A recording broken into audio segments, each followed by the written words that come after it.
चुनाव के बाद इस तरीके से आरोप लग रहे हैं लगातार, और गवर्नर जी कह रहे हैं झूठ का आरोप लगा रहे हैं।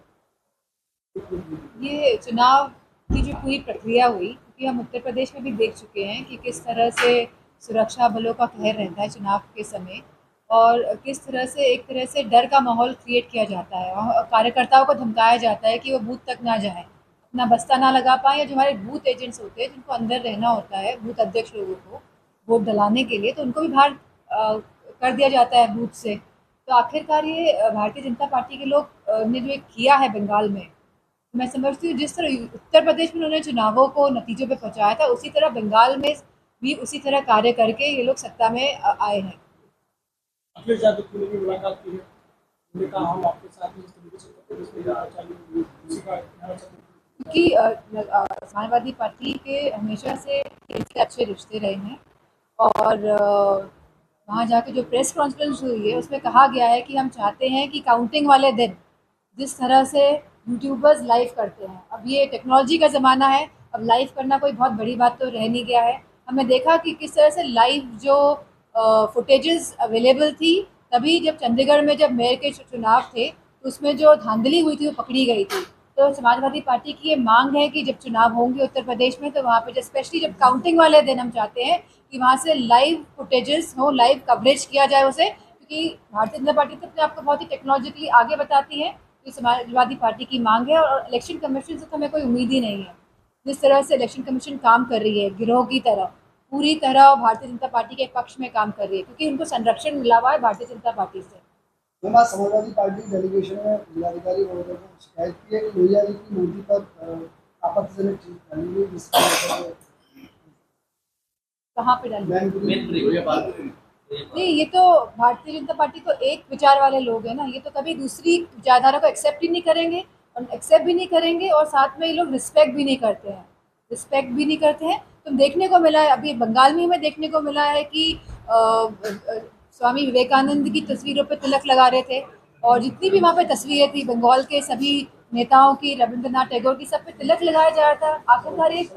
चाहते क्या है, आखिरकार इनकी मंशा क्या है, क्यों इनके जहन में इतना जहर है? हमारा सवाल भारतीय जनता पार्टी वालों से केवल ये है, और ये केवल धर्म का प्रयोग करके, हमारा धर्म कभी नहीं सिखाता है कि लोगों के साथ आप इस तरह का व्यवहार करें, इस तरह से पक्षपाती व्यवहार हो, इस तरह से नफरत का माहौल आप बनाएं।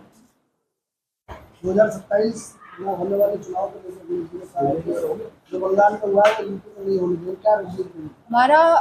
हमने जो कहा है कि हम पीडीए के साथ चलेंगे, पिछड़ा, दलित, अल्पसंख्यक, हमारी आधी आबादी में आज महिलाओं की स्थिति उत्तर प्रदेश में क्या है? लगातार रेप के इंसिडेंट्स जो देखने को मिले हैं, चाहे वो गाजीपुर हो, प्रतापगढ़ हो,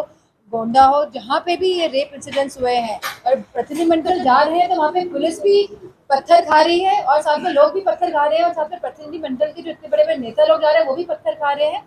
और लोगों को परेशान किया जा रहा है पुलिस के द्वारा, और पुलिस खुद पत्थर भी खा रही है। और उत्तराखंड की जो अब तस्वीरें सामने आ रही है, जहाँ चंपावत में जो इतनी बड़ी घटना हुई 16 साल की बिटिया के साथ, जहाँ पे भारतीय जनता पार्टी के नेता लोग सारे इन्वॉल्व थे, यहाँ पे अंकिता भंडारी वाले केस में जहाँ बुलडोजर से पूरा रिजॉर्ट बना दिया गया सबूत मिटाने के लिए, आज तक उस बेटी को इंसाफ नहीं मिल पाएगी। भारतीय जनता पार्टी की सरकार जहाँ जहाँ जिन जिन राज्यों में है, मैं समझती हूँ कि महिलाएं उन राज्यों में सुरक्षित नहीं है। और चाहे वो मणिपुर की घटना हो जाए, क्या मणिपुर में आज भी हालात काबू में हो पाए हैं? और आज बंगाल में जो हिंसा चल रही है उसका जिम्मेदार कौन है आखिरकार? अगर आज जो पीए का जो मर्डर हुआ है, आखिर उसका जिम्मेदार कौन है?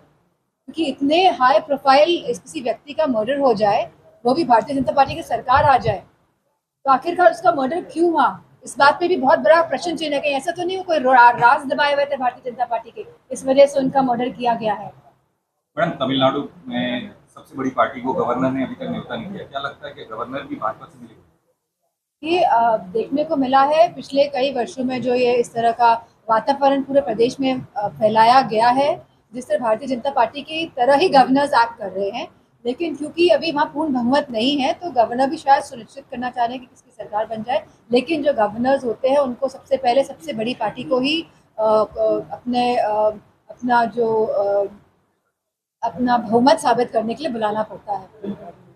और 27 में क्या तैयारी देंगे? जिस तरीके से बंगाल में